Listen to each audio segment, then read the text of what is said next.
ওগো আল্লাহ, আল্লাহ গো আল্লাহ, আমি পুরা মক্কা নগরীর মধ্যে ইসলামের দাওয়াত দিই। আল্লাহ, তোমার ইবাদত আমরা করি, গোলামি করি, কিন্তু প্রকাশ্য ভাবে ভালোভাবে করতে পারি না।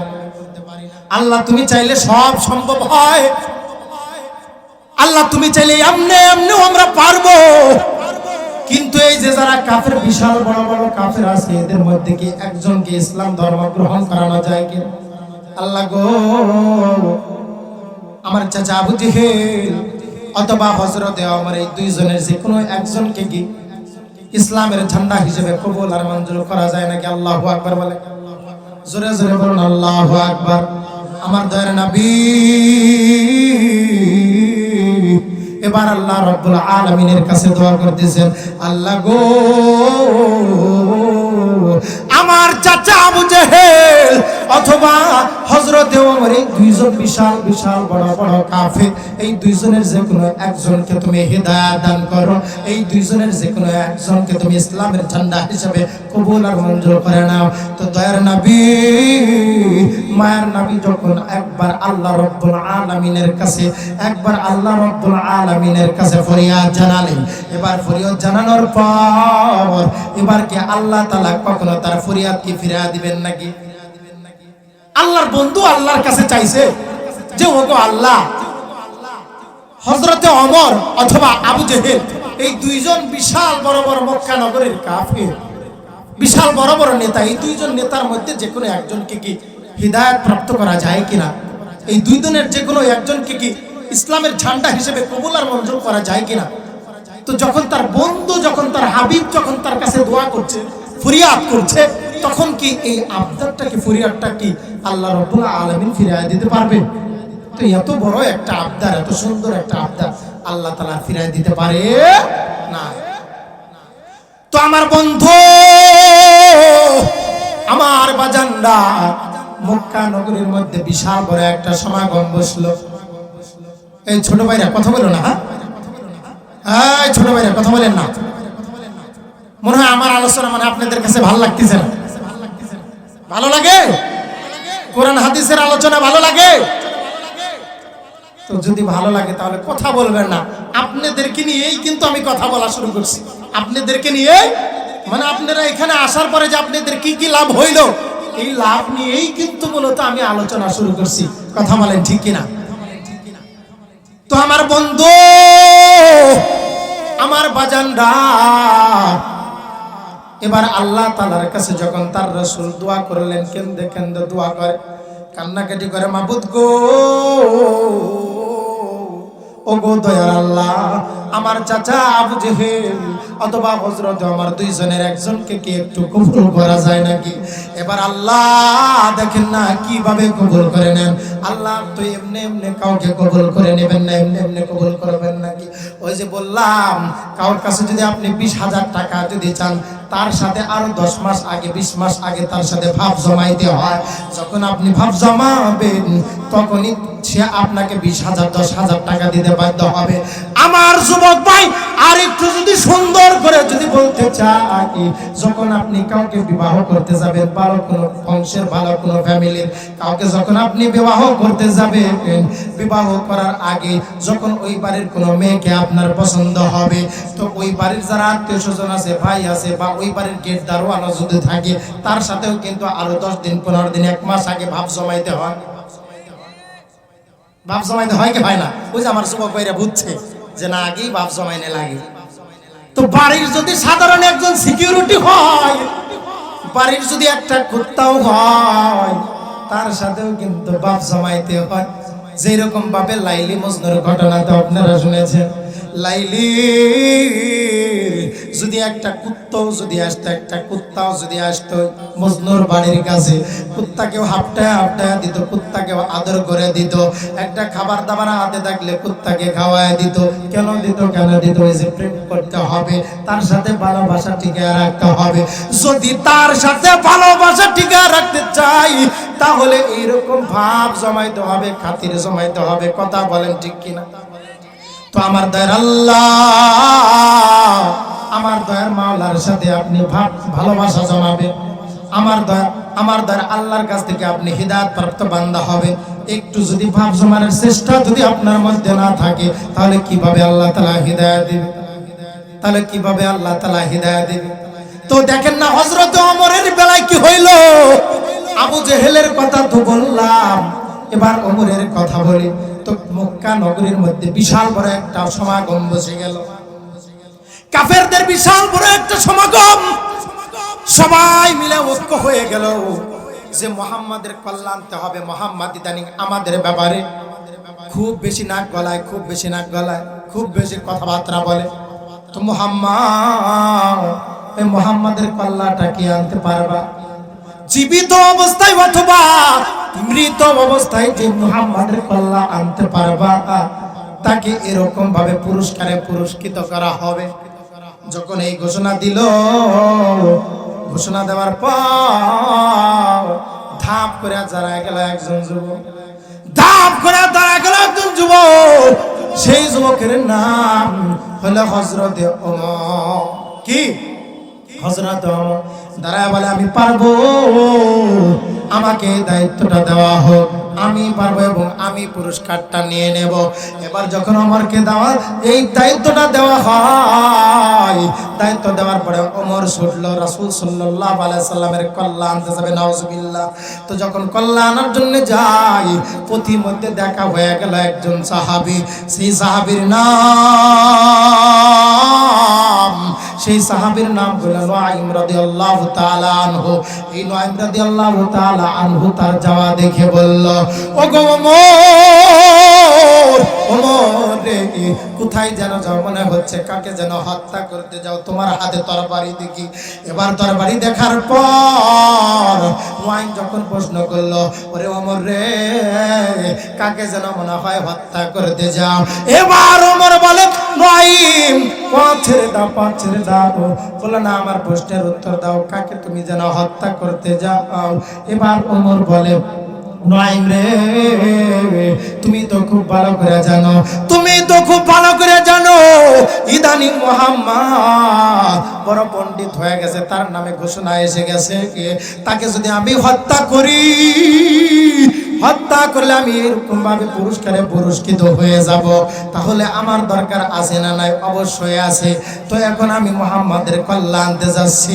এবার নুআইম বলে, রে ওরে ওমর, ও ভাই ওমর, তুমি জানো নাকি তুমি যে মুহাম্মাদের কল্যাণ আনতে যাচ্ছ, তোমার বোন ফাতেমা এবং তোমার ভগ্নিপতি উভয় তো ওই মুহাম্মাদের হাতে কালেমা পড়ে অলরেডি মুসলিম হয়ে গেছে। সুবহানাল্লাহ, সুবহানাল্লাহ। তাওজরে কয় না? আরে আল্লাহর নামের তাসবিহ যদি না পড়ি, তাহলে কার নামের তাসবিহ জোরে পড়ব? অমুক বাড়ির সকিনার নামে, সকিনার বাড়ির পাশ দিয়া যা, সকিনাকে হয়তো বা ডাক দিবে না, কারণ ডাক দিলে সকিনার মা দা নিয়ে ঝাড়ু নিয়ে হাজির হয়ে যাবে। কথা বলেন ঠিক কিনা? তো ইদানিং আমার বন্ধু বান্ধবরা গান ধরে গান বলে নিজের কণ্ঠে সুর দিয়ে গান দিয়ে বলে যে সকিনার নাম দিয়ে যখন গান গায়, সকিনা টের পায় যে না, আমার বয়ফ্রেন্ড, আমার প্রেমিক এসে গেছে। আছে না নাই? তো আমার বন্ধু, আল্লাহ রাব্বুল আলামিনের নাম তাহলে ডাকতে এত সমস্যা কোথায়? তো দুনিয়ার যখন কোন চেয়ারম্যান সাহেবকে যখন আপনি চেয়ারম্যান সাহেব বলে ডাক দিবেন, ওগো চেয়ারম্যান সাহেব, মনে করেন যে এখনো চেয়ারম্যান হয় নাই, তারপরে ডাকতেছে, ওগো চেয়ারম্যান সাহেব, মায়া মহাব্বত করে যখন ডাক দিবেন, চেয়ারম্যানের দেখবেন যে মনটা ভালো হয়ে গেছে। এখনো কিন্তু চেয়ারম্যান হয় নাই। সাধারণ মসজিদের একজন কমিটি যদি সেক্রেটারি হয়, নতুন সেক্রেটারি হওয়ার পরে তখন ডাক দিবেন, সেক্রেটারি সাহেব, তার নাম আলাদা ভাবে না বলে বা চাচা কাকা না বলে যখন আপনি বলবেন সেক্রেটারি সাহেব, দেখবেন সেক্রেটারি সাহেবের মনটা ভালো হয়ে যায়। আজকে না নাই? কথা ঠিক না বেটি? গ্রামের কোন মেম্বার সাহেবকে যদি বলেন মেম্বার সাহেব, দেখবেন মেম্বার সাহেবের মনটা ভালো হয়ে যায়। কথা বলেন ঠিক কিনা? তো দেখবেন কোন বড় কোন ব্যক্তিকে যখন সাহেব বলে ডাক দিবেন, সাহেব বলে ডাক দিবেন, যদি গ্রামের কোন মানুষের যদি মনটা যদি ভালো হয়ে যায়, দিলটা যদি নরম হয়ে যায়, আমার বন্ধু নিজের মাকে যখন মা বলে ডাক দিবে, মায়ের কলিজাটা ঠান্ডা হয়ে যায়। নিজের বাবাকে যখন বাবা বলে ডাক দিবেন, বাবার দিলটা দেখবেন ঠান্ডা হয়ে যায়। না জানি আমার সন্তান আমার কাছ থেকে কি চায়। কথা বলেন ঠিক কিনা? নিজের মাকে যখন বলবেন মা গো, ও গো মা, মা বলে যখন ডাক দিবে, মার কলিজাটা দেখবেন যে ঠান্ডা হয়ে যায়। যারা বাবা হতে পেরেছে এবং পর্দার অন্তরালে যে আমার মারা আছে, মারা বুঝবে জীবনের প্রথমবার যখন মা হয়েছে, মা হওয়ার পর সন্তানের জবান থেকে প্রথমবার যখন আম্মু আম্মু ডাক শুনেছে, তখনও ভালো মতো মা বলতে পারে না, তখনও আম্মু আম্মু বলতে পারে না, আব্বু আব্বু বলতে পারে না। তারপরে যখন দেখা যায় যে নিজের সন্তান আব্বু আব্বু বলে, আব্বা বাবা বাবা বলে, মা বা বলে ডাক দেয়, বাবা মার মনটা বড় শান্ত হয়ে যায়, শীতল হয়ে যায়। সাধারণ মা বাবার মনটা যদি শীতল হইতে পারে, আমার যুবক ভাইরা সাধারণ বন্ধু বান্ধবকে যদি ভালো মহাব্বত করে ডাক দেওয়ার কারণে বন্ধু বান্ধবের মনটা যদি সুন্দর হয়ে যেতে পারে, সাধারণ সেক্রেটারি সাহেবকে সেক্রেটারি সাহেব বলার কারণে, সভাপতি সাহেবকে সভাপতি বলার কারণে, কেশিয়ার সাহেবকে কেশিয়ার সাহেব বলার কারণে, চেয়ারম্যান সাহেবকে চেয়ারম্যান সাহেব বলার কারণে যদি তাদের মনটা ভালো হয়ে যেতে পারে, তাদের কলিজায় যদি শীতল হয়ে যেতে পারে, তাহলে একবার ভাবুন তো আমার দয়ার আল্লাহ যিনি আমাদেরকে এত মায়া মহাব্বত করে বানাইছেন, এত মায়া মহাব্বত করে বানাইছে, তাহলে আমার আল্লাহর দিলে কেমন লাগে? জোরে বলা যাবে নাকি একবার আল্লাহু আকবার? আরো জোরে বলুন আল্লাহু আকবার। আমার আল্লাহ আজকে কান্দা পাড়ার মাহফিল দেখতেছে, যে কান্দা পাড়ার ছোট ছোট যুবকরা, কান্দা পাড়ার মুরব্বী আমার বাবারা, দেখেন না আল্লাহ তাআলাকে যেমনে ডাকতেছেন, আল্লাহ তাআলা দেখতেছে। ফেরেশতাদেরকে নিয়ে বলে, ওগো ফেরেশতা, দেখ না ফেরেশতা আমার বান্দারা কিভাবে বলে আল্লাহু আকবার, দেখোস না আমার বান্দারা কয় আল্লাহু আকবার, আল্লাহ সবচেয়ে বড়, আল্লাহ সবচেয়ে বড়। আরে আমি নাকি সবচেয়ে বড়? আল্লাহ তাআলা বড়, প্রশংসা করে আমাদের, বড় মায়া মহাব্বত নেবে, ভালোবাসে। পরে ওগো ফেরেশতা দেখো না কান্দা পাড়ায় মাহফিল হইতেছে, আশপাশে বেশি মাহফিল হয় না, হঠাৎ একটা মাহফিল হইতেছে, আর ওইখানে মানুষজন আসিয়া হুজুরও কয় আল্লাহু আকবার, জনগণও কয় আল্লাহু আকবার। আরে আমি নাকি সবচেয়ে বড়, অথচ আমাকে আমার বান্দা কখনো দেখছেনি। এবার ফেরেশতারা কয় না না ওগো আল্লাহ, আপনার বান্দারা তো আমাকে কখনো দেখে নাই। কয় তাইলে ওরা কেমনে বলে আমি সবচেয়ে বড়, আমি সবচেয়ে বড়? আল্লাহ তাআলা বড় গর্ববোধ করে, সুবহানাল্লাহ সুবহানাল্লাহ। আল্লাহ বড় গর্ববোধ করে যে দেখো না আমার বান্দারা বলে আমি নাকি সবচেয়ে বড়। আবার যখন আমরা করি লা ইলাহা ইল্লাল্লাহ, আল্লাহ তাআলা কয় ওগো ফেরেশতা দেখো না কান্দা পাড়ার মানুষরা কয় লা ইলাহা ইল্লাল্লাহ, আমি ছাড়া নাকি ওদের কোনো মাবুদ নাই। তাহলে একটু জিকির করা যায় কি যায় না? আল্লাহর নামের জিকির একটু করা যায় কি যায় না? তাহলে আল্লাহকে একটু রাজি খুশি করার জন্য মন থেকে বলেন না লা ইলাহা, জোরে লা ইলাহা, লা ইলাহা ইল্লাল্লাহ, লা ইলাহা ইল্লাল্লাহ, লা ইলাহা। জোরে আমাদের নিয়ে কিন্তু প্রশংসা করতেছেন আল্লাহ তাআলা। আল্লাহ তাআলা আমাদের নিয়ে প্রশংসা করতেছে, দেখো না কান্দা পাড়ার যুবক পোলাপান, পুচকে পুচকে পোলাপান, এরাও আমাকে কয় আমি নাকি সবচেয়ে বড়, আমি ছাড়া নাকি তাদের কোনো গতি নাই, আমি ছাড়া নাকি তাদের কোনো মাবুদ নাই, আমি ছাড়া নাকি তাদের কোনো ইলা নাই। তো আল্লাহ তাআলা কিন্তু আমাদের নিয়ে প্রশংসা করতেছেন, এই জন্য কৃপণতা করা যাবে না। যারা রাস্তা দিয়ে ঘুরতেছেন তারাও বলতে থাকেন লা ইলাহা, জোরে লা ইলাহা, জোরে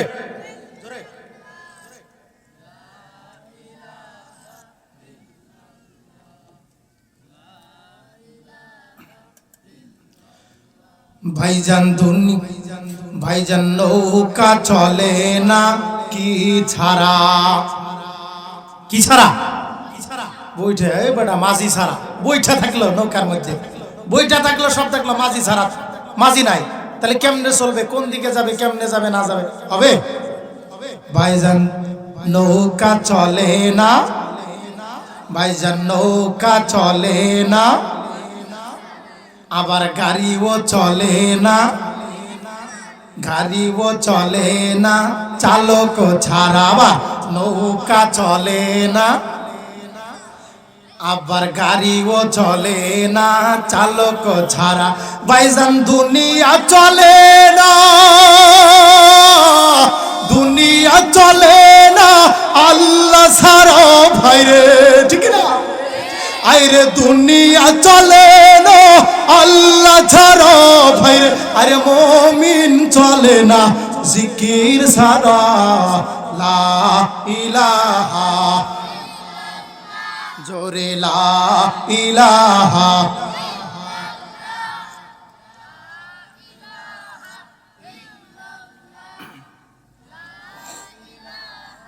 ইল্লাল্লাহ, লা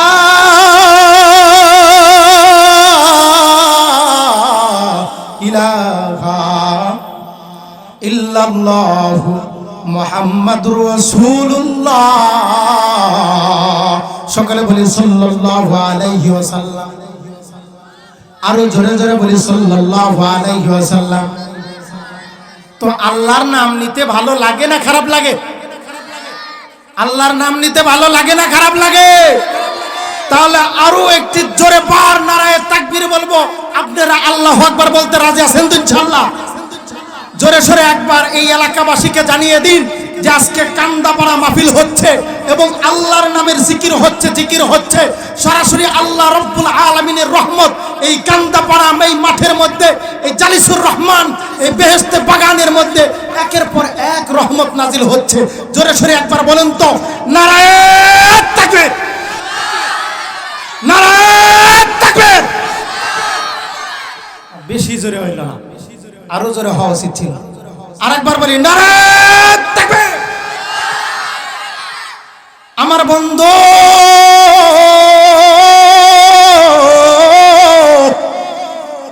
আমার বাজার, কোন কথা থেকে মূলত আসলাম? ওই যে প্রতিমধ্যে নুআইম রাদিয়াল্লাহু তাআলা আনহুর সাথে ওমর রাদিয়াল্লাহু তাআলা আনহুর দেখা হয়েছিল, মনে আছে না নাই? মনে আছে নাকি? আমি কি শেষ করব? এখানে শেষ করে দেবো নাকি শেষ পর্যন্ত বলবো? শেষ পর্যন্ত বলবো। তার মানে বোঝা গেল যুবকদের মনে একটু একটু ভালো লাগতেছে, যুবকদের মনে একটু একটু ভালো লাগা কাজ করতেছে। আসলে এটাই তো দরকার, এটাই তো দরকার। কোরআন হাদিসের আলোচনা যেন যুবকদের মনের মধ্যে যেন ভালো লাগে। ওই যে বললাম যে যখন হবে বাতি, আরে সঙ্গী হবে বাঁশের লাঠি, বাঁশের লাঠি যখন আপনার সঙ্গী হবে তখন কি সিজদা দিয়ে কোনো মজা আছে? সহি শুদ্ধভাবে আপনি সিজদা দিতে পারবেন? সহি শুদ্ধভাবে আপনি রুকু দিতে পারবেন? কাম হবে না। এই জন্য আল্লাহ রব্বুল আলামিনের কাছে এই যুবককালের ইবাদত সবচাইতে পছন্দ। যেটা বললাম আরে যখন হবে বাতি, আরে সঙ্গী হবে বাঁশের লাঠি, বলবো নাকি? বলবো? আরে যখন হবে বাতি, আরে সঙ্গী হবে বাঁশের লাঠি, আরে কিছু কিছু কম শুনবি তুই কানে। বলে কাকা কি কও? আরেকটু জোরে কও তো দেখি। কানটা এইভাবে ধরে বলে কাকা কি কও দেখি, আবার একটু বলেন তো দেখি।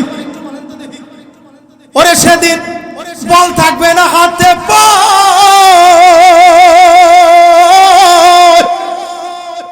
জোরে বল থাকবে না হাতে বয় ওরে পেশারে মাথাটা ঘুরায় ওরে ছোট অক্ষর পড়বে না নয়নে নিরঞ্জনে আরে দিবে তোরে দোজকের আগুনে সবাই দিবে তোরে দোজকের আগুনে নিরঞ্জনে পূর্বে তোরে দোজকের আগুনে সবাই দিবে তোরে দোজকের আগুনে নিরঞ্জনে পূর্বে তোরে দোজকের আগুনে কথা বলেন ঠিক কি না আরে গায়ের জলে বললে কথা আমার মাওলার মনে লাগে রে ব্যথা ঠিক না আরে গায়ের জোরে বললে কথা মনে হয় এইটার কথা কেউ বুঝতেছে না যখন কাউকে বলে আমার ভাই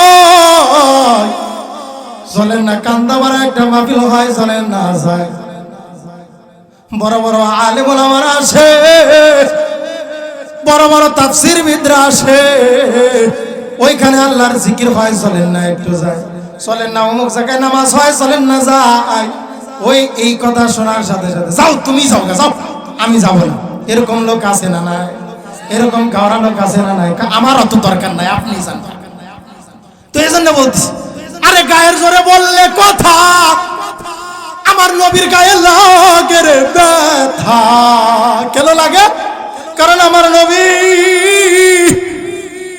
আমার দয়ার নবী কিয়ামতের দিন আল্লাহ রাব্বুল আলামিনের কাছে বলবে আমার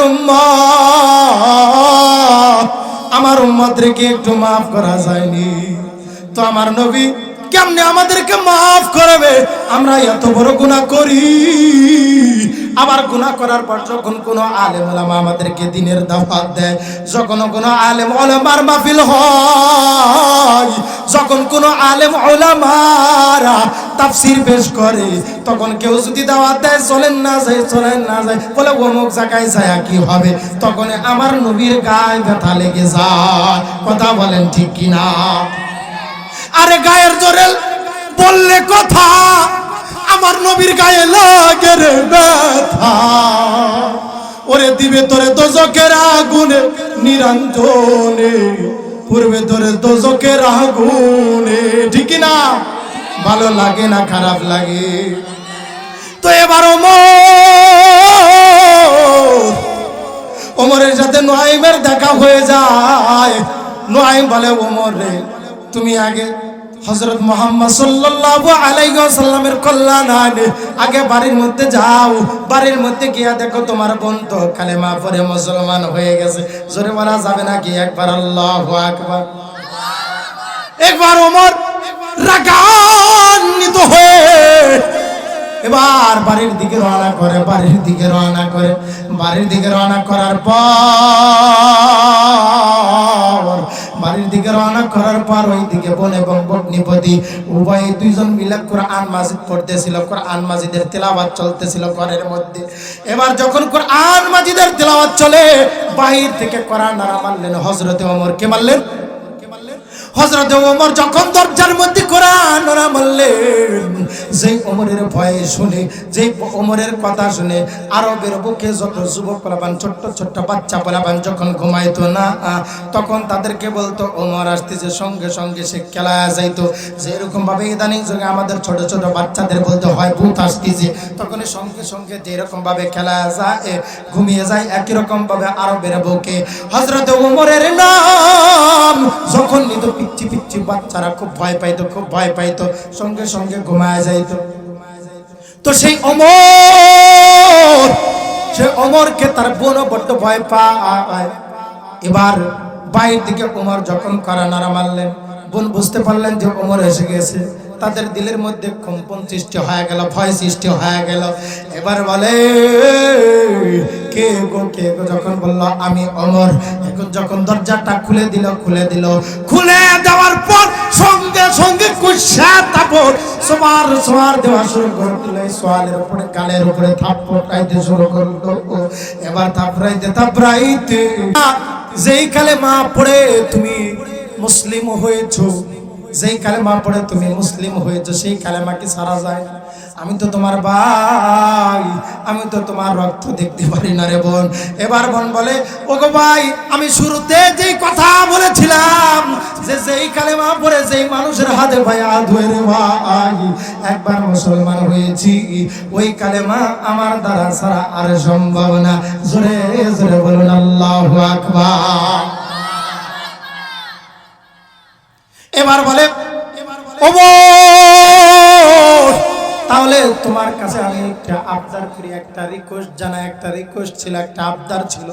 বলে বলো ভাই, বলে বোন ফাতেমা, আমি যখন ঘরের বাহিরে ছিলাম, যখন দরজার মধ্যে কড়া নড়া মারবো এমন অবস্থায় তোমরা ঘরের মধ্যে কি যেন পড়তেছিল, আমার কানের মধ্যে আসছে, জিনিসটা খুব ভালো লাগছে। সুবহানাল্লাহ, জিনিসটা বড় আমার ভালো লাগছে। দেখেন না ওমর কিভাবে আস্তে আস্তে এই দলের লোক হয়ে যায়, কিভাবে আস্তে আস্তে আল্লাহ তাআলার পছন্দনীয় বান্দা হয়ে যায়। ওই যে যখনই বলছে যে জিনিসটা আমার ভালো লাগছে, সুবহানাল্লাহ কয় না, তখনই আল্লাহ তাআলার দিলেও ওমরকে ভালো লেগে গেছে। ওইদিকে আল্লাহর রাসূল দোয়া করে, ওগো আল্লাহ গো আল্লাহ, এই দুই নেতা আমার চাচা অথবা হযরত আমার দুইজনের একজনকে আপনি মুসলিম হিসেবে কবুল করে নেন না। যদি মুসলিম হিসেবে কবুল করেন তাহলে আমরা প্রকাশ্যভাবে ইসলামের দাওয়াত দিতে পারবো, ইমানের দাওয়াত দিতে পারবো, কালেমার দাওয়াত দিতে পারবো। আমার বাজান, ওইদিকে আল্লাহ রাসূল সাল্লাল্লাহু আলাইহি সাল্লামের দোয়া চলতেছে আর এইদিকে ওমরের কেরামতি চলতেছে ভালো হওয়ার দিকে। এবার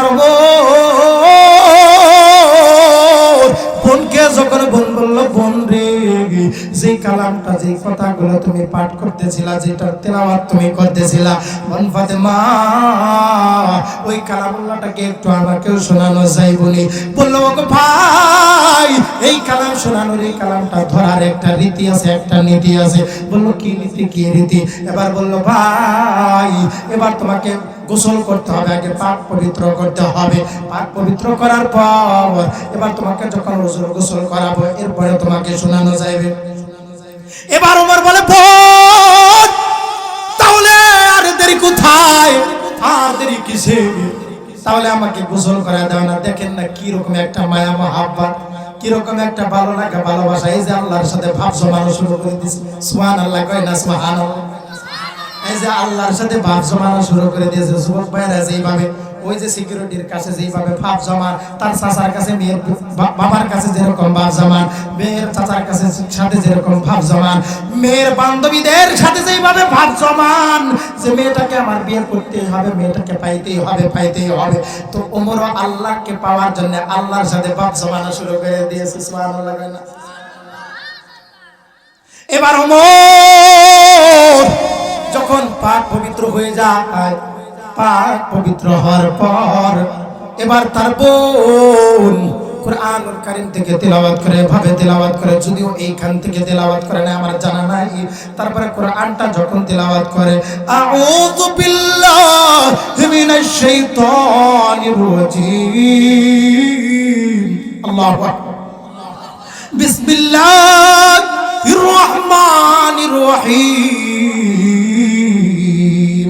আলহামদুলিল্লাহ, সবাই আলহামদুলিল্লাহি রাব্বিল আলামিন, আর রহমানির রহিম, মালিকি ইয়াউমিদ্দিন। তো এইভাবে আস্তে আস্তে যখন কোরআনুল কারীম পাঠ করে শোনানো শুরু করলো, ওমরের আরো ভালো লাগে, আরো ভালো লাগে রে। লাগতে লাগতে এবার বলে, ওগো বোন ফাতেমা, ওগো বোন ফাতেমা, আমি আর এইভাবে থাকতে চাই না, অমুসলিম হয়ে আমি আর থাকতে চাই না। এখনই আমি চলে যাব মুহাম্মাদের দরবারে। তো যখন দরবারে গেল, দরবারে যাইতে যাইতে সামনে কাফেরদের দেখা হয়ে গেল, সাহাবীদের সাথে দেখা হয়ে গেল। এবার সাহাবীরা আল্লাহ রাসূল সাল্লাল্লাহু আলাইহি ওয়াসাল্লামের কাছে বিচার দিলেন, ওগো দয়ার রাসূল, ওগো দয়ার নবী গো, দেখেন না, হত্যা করার জন্য ওমর ছুটে আসছে আপনার দরবারে। এবার আমাদের দয়ার নবী এবার বলে তাকে একটু আসতে দাও না, আসতে দাও না, এখানে আল্লাহর লীলা খেলা চলতেছে। সুবহানাল্লাহ। আমার রাসূল তো জানে এখানে কিসের খেলা চলতেছে, আমার রাসূল জানেন যে এখানে কিসের খেলা চলতেছে। আমি তো আল্লাহর কাছে দোয়া করতেছি, ওগো আল্লাহ, ওগো আল্লাহ, আমার চাচা আবু জেহেল অথবা ওমর দুইজনের যে কোনো একজনকে ইসলামের খাদেম হিসেবে কবুল করে না, হয়তোবা আল্লাহ ওমরকে কবুল করে নিয়েছেন। সুবহানাল্লাহ। যে ওমর হয়তো আজকের দিনের মধ্যে কোনো ভালো কাজ করেছে, যে ভালো কাজ করার কারণে আমার কাছে আমার দয়ার আল্লাহ ওমররে পাঠাইছে। এবার সাহাবীদেরকে বলে, সাহাবীরা, ওগো আমার সাথীরা, একটু আসতে দাও না, আসতে দাও না, আসতে দাও না। ওমর যখন আসে রে, আসার পর আমার দয়ার নবী, আমার মায়ের নবী এবার একটি যে কামরার মধ্যে ছিলেন আমার দয়ার নবী, মায়ের নবী, ওই কামরার মধ্যে থাকার পর অন্যদিকে তাকাচ্ছিলেন। পিছন দিক থেকে হযরতে ওমর পিছন দিক থেকে আসার পর চাদরটা একটু টেনে ধরলেন, পোশাকটা টেনে ধরলেন। কোথাও লেখা আছে পোশাক, কোথায় লেখা আছে আবার চাদরের কথা। তো পিছন থেকে মনে করেন চাদরটা যখন টেনে ধরলেন, চাদরটা টেনে ধরার পর এবার বলে, কে? বলে ওমর নাকি? আমাদের দয়ার নবী, মায়ের নবী বলতেছি, নরম ভাষা বলে ওমর নাকি? এবার বলে, লাব্বাইক ইয়া রাসূলুল্লাহ, লাব্বাইক ইয়া হাবিবাল্লাহ। জোরে জোরে বলা যাবে না কি? সুবহানাল্লাহ। বলে, লাব্বাইক ইয়া রাসূলুল্লাহ, লাব্বাইক ইয়া হাবিবাল্লাহ। জি আমি ওমর। বলো, ওমর তুমি কেন আইছো? ওমর কয় রে, ওগো দয়ার নবী, ইয়া রাসূলুল্লাহ, ইয়া হাবিবাল্লাহ, সারাটা জীবন কেন অপবিত্র থাকলাম? সারাটা জীবন কেন আপনার থেকে আমি দূরে ছিলাম? বুঝি না, সারাটা জীবন বুঝি নাই কেন এই মানুষটাকে আরো আগে বুঝলাম না? সুবহানাল্লাহ। কই কেন এই মানুষটাকে আরো আগে বুঝলাম না? আরো কত আগে আসা উচিত ছিল, কিন্তু আসতে পারি নাই, আসতে পারি নাই। বলে, ও রাসূল, আর আমি দেরি করতে চাই না, আর আমি দেরি করতে চাই না। আমি আমার বাড়ি থেকে যখন কুরআনুল কারীমের আয়াত শুনেছি, কুরআনুল কারীমের আয়াত শোনার পরে আমি বুঝতে পেরেছি আমার রবকে, আমার সৃষ্টিকর্তাকে আপনি আমার কাছ থেকে কি চাচ্ছেন আমি ভালো জানি। তখন থেকে কেন জানো আমার দিলের মধ্যে মায়া লেগে গেল রে। সুবহানাল্লাহ। আরে তখন থেকে কেন জানো আমার দিলের মধ্যে মায়া লেগে গেল, আমি আর থাকতে পারলাম না বাড়ির মধ্যে এক মুহূর্ত। আমার বোনকে বললাম, বোন ফাতেমা, তুমি যে মুহাম্মাদের কাছে পায়া আতুই মুসলমান হয়ে গেছিলা, আমি আজকেই যাব, আমি আর পবিত্র থাকবো না, আমি আরো মুসলিম থাকবো না। যদি এই গানটা আমার মধ্যে আরো আগে আসতো, তাহলে আমি আরো আগে মুসলমান হয়ে যাইতাম। আল্লাহু আকবার। এবার বলতেছে, ইয়া রাসূলুল্লাহ, ইয়া হাবিবাল্লাহ, জীবনে অনেক পাপ করেছি, অনেক গুনাহের কাজ করেছি, সারাটা জীবন তো আজ মুসলিম হয়ে কাটিয়েছি, আমার হৃদয়টাও বড় কঠোর, জানি না আমার দয়ার আল্লাহ আমাকে ক্ষমা করবেন কিনা। এবার ওমর বলে, আমাকে এখনই কালেমা পড়ে মুসলমান বানিয়ে দিন। কালেমায়ে তয়্যিবা লা কালেমায়ে তয়্যিবা লা ইলাহা ইল্লাল্লাহু মুহাম্মাদুর রাসূলুল্লাহ। সকলে বলে সাল্লাল্লাহু আলাইহি ওয়াসাল্লাম।